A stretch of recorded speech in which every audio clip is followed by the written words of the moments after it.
As soon as you communicate very clearly with the technicians about the track and trace policy, you'll see that track and tracing becomes a little bit less itchy.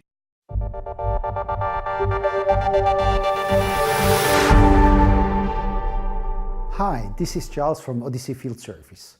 Track and tracing is a touchy subject.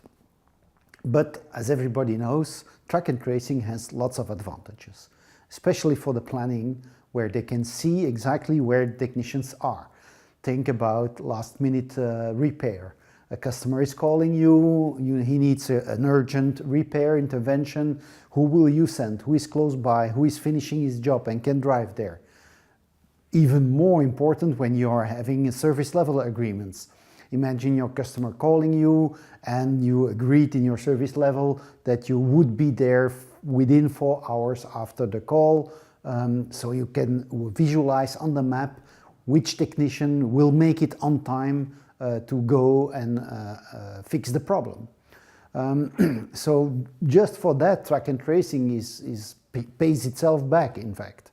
But at the same time, track and tracing can have some cons, and the cons are usually expressed by the technicians themselves, because they are afraid that yes, it's on my smartphone and I'm using my smartphone in the weekend as well. So I'd like I can imagine that it's important for my planner to know where I am, but I don't want to be tracked all the time.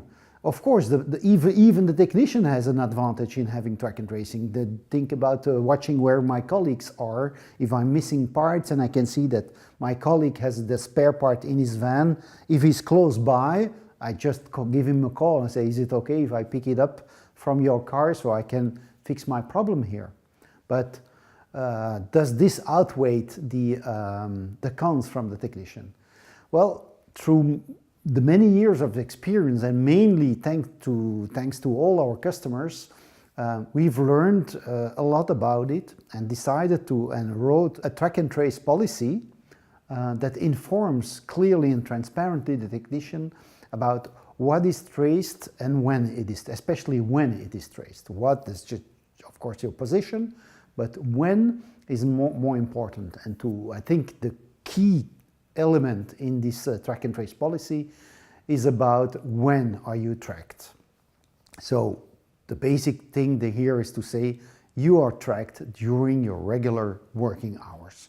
And if you're on holiday, if you're sick at home, if there is a legal holiday, if it's outside your regular working hours, you are not tracked. Never, it's not even registered, it's just not done. And as soon as you communicate very clearly with the technicians about the track and trace policy, you'll see that track and tracing becomes a little bit less itchy. But I'm sure you have different opinions about that, different experiences. Please share with me, especially about this subject here, and I'll be very happy to discuss it with you.